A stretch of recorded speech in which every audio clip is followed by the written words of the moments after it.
Chapter 11. Watercress seems to go with the ears. Wiggs gave a parting pat to the tablecloth and stood looking at it with her head on one side. "Now then," she said, "have we got everything?" "What about sardines?" said Woggs in her common way. I don't know what she's doing in this scene at all, but Roger Scurvylegs insists on it. "I don't think a prince would like sardines," said Wiggs. "If I'd been on a long journey, I'd love sardines. It is a very long journey from Araby, isn't it?" "Awful long. Why, it's taken him nearly a week. Perhaps," she added hopefully, "he's had something on the way." "Perhaps he took some sandwiches with him," said Woggs, thinking that this would be a good thing to do. "What do you think he'll be like, Woggs?" Woggs thought for a long time. "Like the king," she said. "Only different," she added as an afterthought. Up came the princess for the 5th time that afternoon, all excitement. "Well," she said, "is everything ready?" "Yes, Your Royal Highness, except Woggs and me didn't quite know about sardines." The princess laughed happily. "I think there will be enough there for him. It all looks very nice." She turned round and discovered behind her the last person she wanted to see just then. The last person she wanted to see just then curtsied effectively. "Forgive me, Your Royal Highness," she said profusely, "but I thought I had left Charlotte Patacake's priceless manuscript up here. No, evidently I was mistaken, Your Royal Highness. I will withdraw, Your Royal Highness, as I know Your Royal Highness would naturally wish to receive His Royal Highness alone." Listening to this speech, one is impressed with Woggs's method of calling everybody Mum. "Not at all, Countess," said Hyacinth coldly. "We would prefer you to stay and help us receive His Royal Highness. He is a little late, I think." Belvane looked unspeakably distressed. "Oh, I do hope that nothing has happened to him on the way," she exclaimed. "I've an uneasy feeling that something may have occurred." "What could have happened to him?" asked Hyacinth, not apparently very much alarmed. "Oh, Your Royal Highness, it's just a sort of silly feeling of mine. There may be nothing in it." There was a noise of footsteps from below. A man's voice was heard. The princess and the countess, both extremely nervous, but from entirely different reasons, arranged suitable smiles of greeting upon their faces. Wiggs and Woggs stood in attitudes of appropriate meekness by the table. The court painter could have made a beautiful picture of it. "His Royal Highness Prince Udo of Araby," announced the voice of an attendant. "A nervous moment," said Belvane to herself. "Can the ring have failed to act?"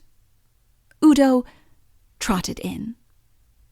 "It hasn't," said Belvane. Princess Hyacinth gave a shriek and faltered slowly backwards. Wiggs, who was familiar with these little accidents in the books which she dusted, and Woggs, who had a natural love for any kind of animal, stood their ground. "Whatever is it?" murmured Hyacinth. It was as well that Belvane was there. "Allow me to present to Your Royal Highness," she said, stepping forward, "His Royal Highness Prince Udo of Araby." "Prince Udo?" said Hyacinth, all unwilling to believe it. I'm afraid so," said Udo gloomily. He had thought over this meeting a good deal in the last 2 or 3 days, and he realized now that he had underestimated the difficulties of it. Hyacinth remembered that she was a princess and a woman. "I'm delighted to welcome Your Royal Highness to Euralia," she said. "Won't you sit down? I mean up, down." How did Rabbit sit, or whatever he was? Udo decided to sit up. Thank you. You've no idea how difficult it is to talk on 4 legs to somebody higher up. It strains the neck so. There was an awkward silence. Nobody quite knew what to say. Except Belvane. She turned to Udo with her most charming smile. "Did you have a pleasant journey?" she asked sweetly. No, said Udo coldly. "Oh, do tell us what happened to you," cried Hyacinth. "Did you meet some terrible enchanter on the way? Oh, I am so dreadfully sorry." When one is not feeling very well, there is a certain type of question which is always annoying. Can't you see what's happened to me? Said Udo crossly. I don't know how it happened. I had come 2 days' journey from Araby when... Please, Your Royal Highness, said Wiggs, is this your tail in the salt? She took it out, gave it a shake, and handed it back to him. Oh, thank you. 2 days' journey from Araby when I woke up one afternoon and found myself like this. I ask you to imagine my annoyance.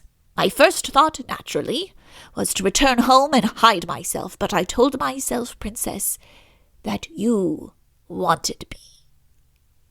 The princess could not help being touched by this, said as it was with a graceful movement of the ears and a caressing of the right whisker. But she wondered a little what she would do with him now that she had got him. What are you? Put in Belvane kindly, knowing how men are always glad to talk about themselves. Udo had caught sight of a well-covered table and was looking at it with a curious mixture of hope and resignation. Very, very hungry, he said, speaking with the air of one who knows. The princess, whose mind had been travelling, woke up suddenly. "Oh, I was forgetting my manners," she said with a smile for which the greediest would have forgiven her. "Let us sit down and refresh ourselves. May I present to your Royal Highness the Countess Belvane?" "Do I shake hands or pat him?" murmured the mistress of court etiquette, for once at a loss. Udo placed a paw over his heart and bowed profoundly. Charmed, he said gallantly, and coming from a cross between a lion, a rabbit, and a woolly lamb, the merest suggestion of gallantry has a most pleasing effect. They grouped themselves round the repast. "A little sherbet, your Royal Highness?" said Hyacinth, who presided over the bowl. Udo was evidently longing to say yes, but hesitated. I wonder if I dare. It's very good, Sherbert, said Wiggs to encourage him. I'm sure it is, my dear. But the question is, do I like sherbet? You can't help knowing if you like sherbet. Don't bother him, Wiggs, said Hyacinth. A venison sandwich, dear Prince? The question is, do I like venison sandwiches? I do, announced Woggs to anyone who was interested. You see, explained Udo, I really don't know what I like. They were all surprised at this, particularly Woggs. Belvane, who was enjoying herself too much to wish to do anything but listen, said nothing, and it was the princess who obliged Udo by asking him what he meant. It was a subject upon which he was longing to let himself go to somebody.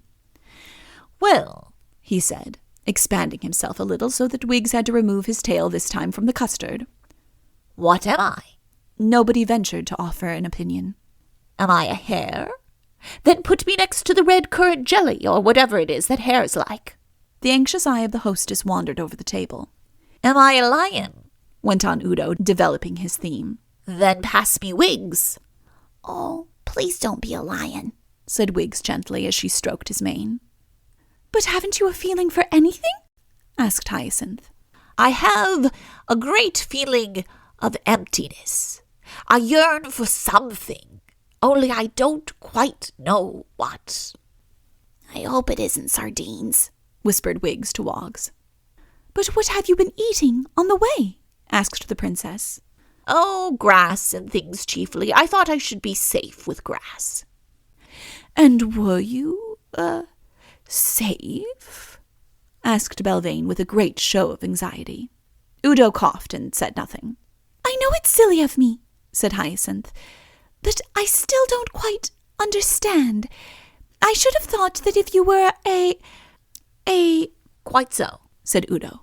Then you would have known by instinct what Exactly, said Udo. likes to eat.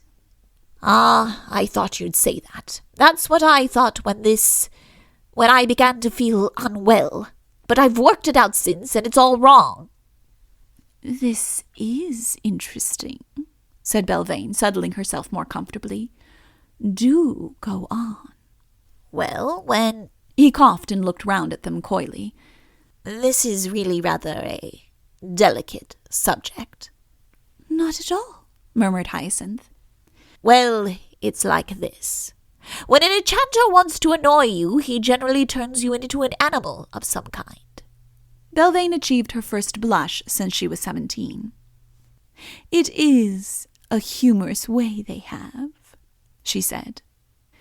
But suppose you really were an animal altogether, it wouldn't annoy you at all. An elephant isn't annoyed at being an elephant. He just tries to be a good elephant, and he'd be miserable if he couldn't do things with his trunk. The annoying thing is to look like an elephant, to have the very complicated, inside of an elephant, and yet all the time really to be a man. They were all intensely interested. Woggs thought that it was going to lead up to a revelation of what sort of animal Prince Udo really was, but in this she was destined to be disappointed. After all, there were advantages in Udo's present position. As a man, he had never been listened to so attentively. Now suppose for a moment I am a lion. I have the, delicate apparatus of a lion, but the beautiful thoughts and aspirations of a prince. Thus, there is one, side of me which craves for raw beef, but nonetheless there is a higher side of me. He brought his paw up towards his heart. Which, well, you know how you'd feel about it yourself. The princess shuddered. I should, she said with conviction. Belvane was interested, but thought it all a little crude. You see the point, went on Udo. A baby left to itself doesn't know what is good for it. Left to itself, it would eat anything. Now turn a man suddenly into an animal, and he is in exactly the same state as that baby. I hadn't thought of it like that, said Hyacinth. I've had to think of it. Now let us proceed further with the matter. Udo was thoroughly enjoying himself. He had not had such a time since he had given an address on beetles to all the leading citizens of Araby at his coming of age. Suppose, again, that I am a lion. I know, from what I have read or seen, that raw meat agrees best with the lion's, organization, and however objectionable it might look, I should be foolish not to turn to it for sustenance. But if you don't quite know what animal you're supposed to be, see how difficult the problem becomes? It is a question of trying all sorts of horrible things in order to find out what agrees with you. His eyes took on a faraway look, a look in which the most poignant memories seemed to be reflected. I've been experimenting, he said, for the last 3 days. They all gazed sadly and sympathetically at him, except Belvane. She, of course, wouldn't.